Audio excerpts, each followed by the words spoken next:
Cześć, tu Wiesława. Drodzy widzowie, zapraszam na 4. część portugalskiej przygody. Nadal jesteśmy w Porto, ale dzisiaj ponownie oddalimy się od miasta i spędzimy niedzielę w Matosinhos.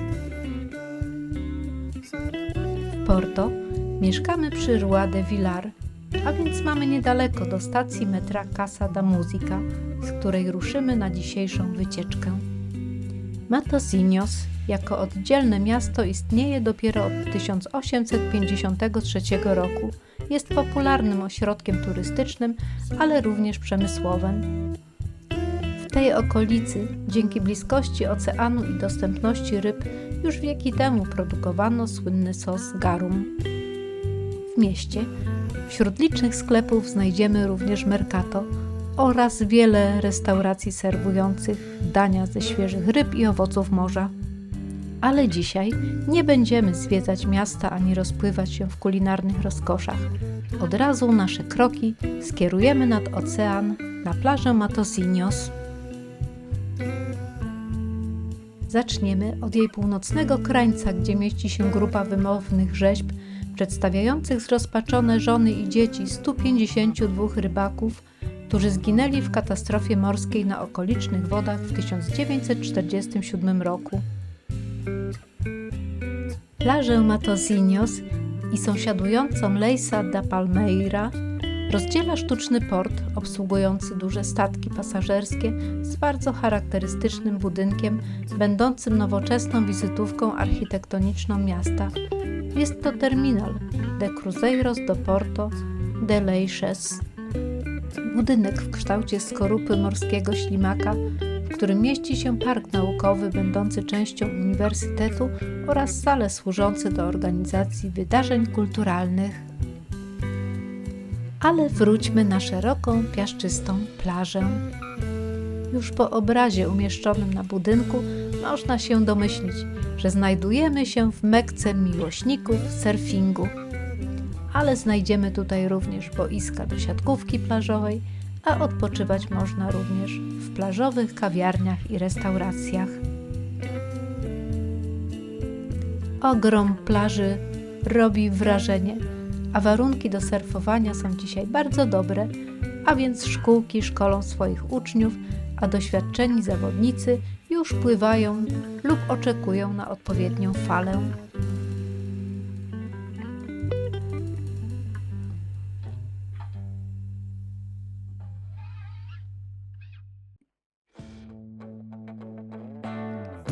My nie spróbowaliśmy tego dość wymagającego sportu, ale obserwowanie zmagań surferów było fascynujące.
You seem to easily forget how to place your bet.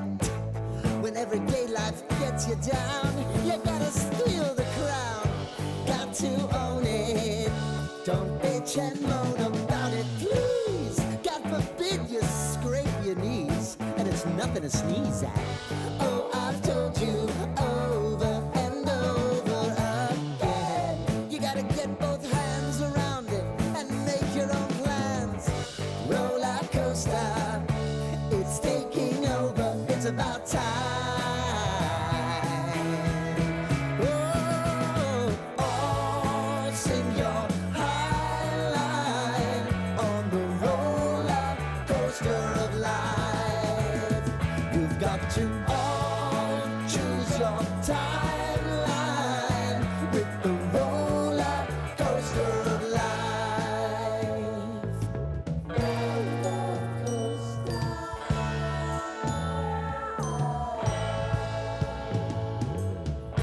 I want to go down the rabbit hole, down the rabbit hole of life.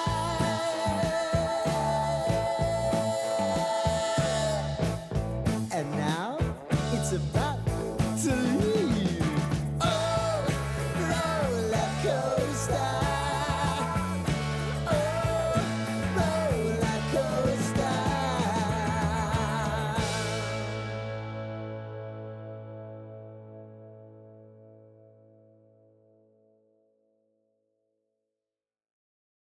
Pieski na plaży zupełnie nie były zainteresowane surfowaniem. Miały swoje sprawy.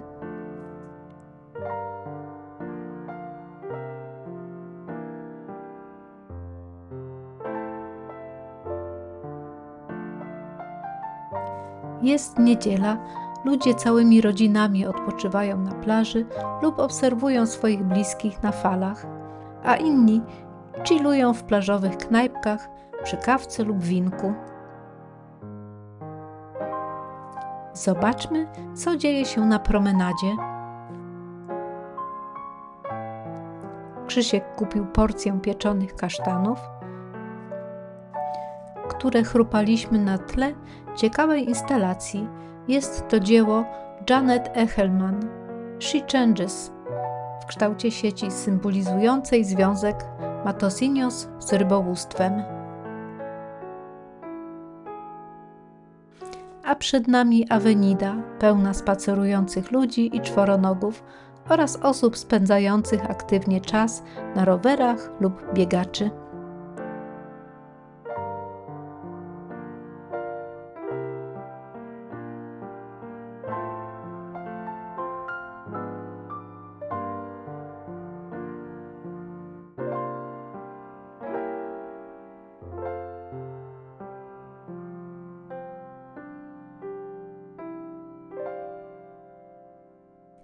Doszliśmy do fortu Franciszka Xaverego, który zapowiadałam już w poprzednim odcinku, do którego oglądania serdecznie zachęcam. Fort znany jest również pod nazwą Castello do Queijo, czyli zamek serowy, od kształtu skały, na której został zbudowany. Podobno już Celtowie uważali to miejsce, gdzie stoi zamek, za święte, a w XV wieku zbudowano tu fort, który 100 lat później został prawie całkowicie zburzony, a następnie częściowo odbudowany. W latach 30. XX wieku przeszedł w ręce jednej z publicznych instytucji i jest udostępniany do zwiedzania. Za naprawdę drobną opłatą wejdziemy do wnętrza, które kryje niewielką ekspozycję militariów i pamiątek związanych z historią tego miejsca oraz sklepik z rękodziełem.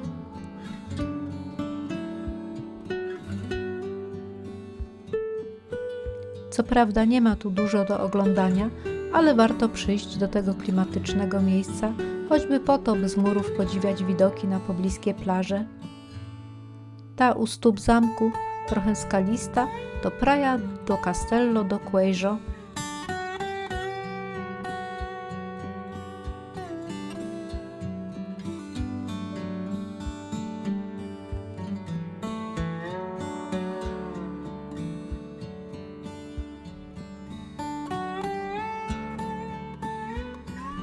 W sąsiedztwie fortu znajduje się małe oceanarium Sea Life, w którym zapoznamy się z fauną i florą oceanu, jak i rzeki Douro.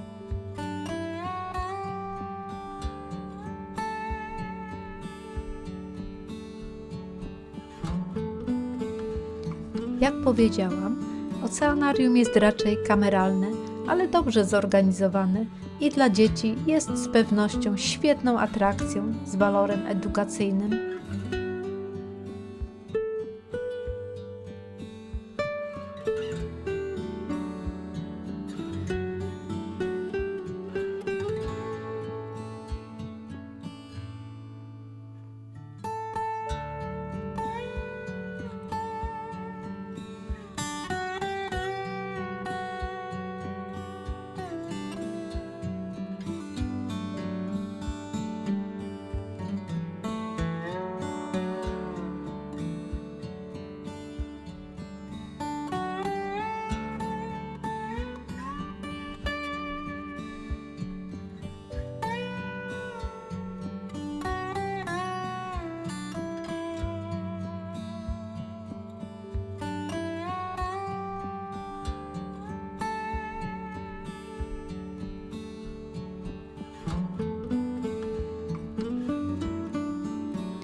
Mnie osobiście zachwyciły dialogi pingwinów.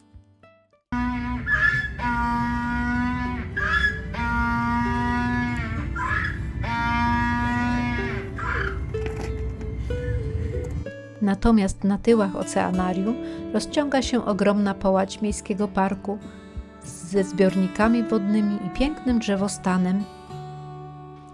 Wracamy nad ocean na Avenidę de Montevideo.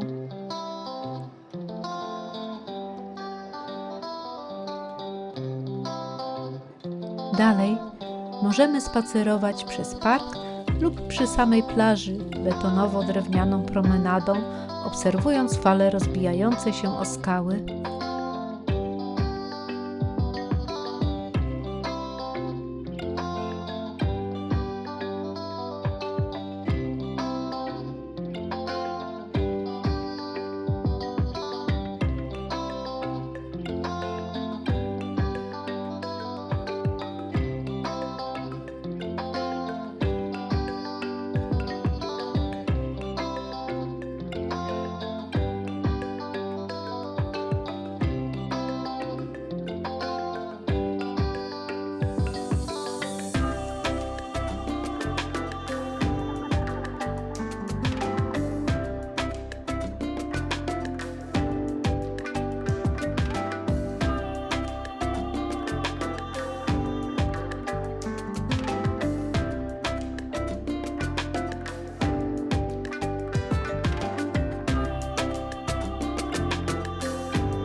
Znów zmienił się nieco charakter plaży, tym razem na żwirową, a odgłos przesuwanych setek ton kamieni przez fale jest po prostu niesamowity.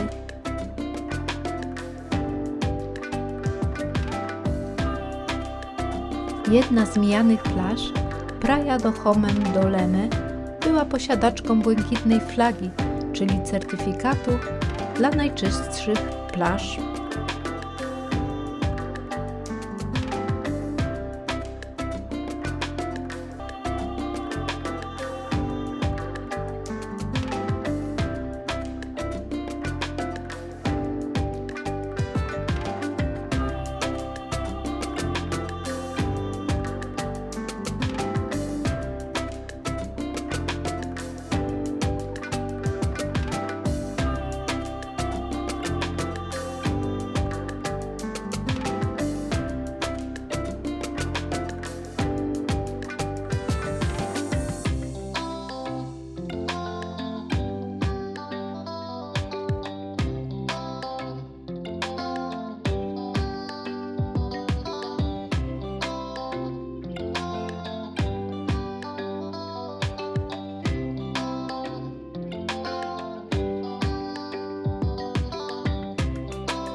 Mijane widoki są naprawdę zachwycające. I tak niepostrzeżenie doszliśmy do plaży La Luz. Więc i dzisiaj zjemy obiad w restauracji La Luz w towarzystwie pięknej panoramy na ocean.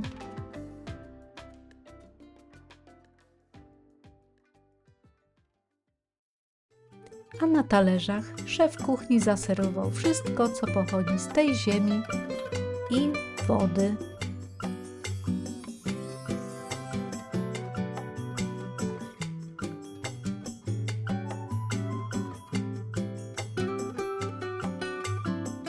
Jeszcze chwilę popatrzmy na Atlantyk, bo już za chwilę wracamy do Matosinhos.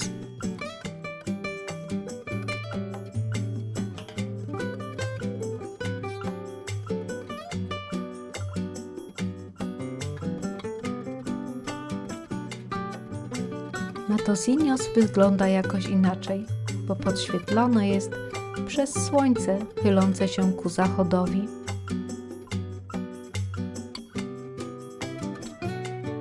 Zachodzące słońce oraz powracające do oceanu fale tworzą niesamowicie fantazyjne wzory na piasku.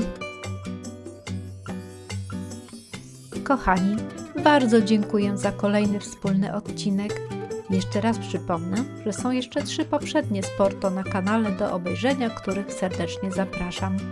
Zachęcam również do subskrypcji i komentarzy pod filmem. Za wszystkie dotychczasowe kontakty wszystkim Wam z całego serca dziękuję. Widzimy się w następnym, już finałowym odcinku z Porto. Adiós!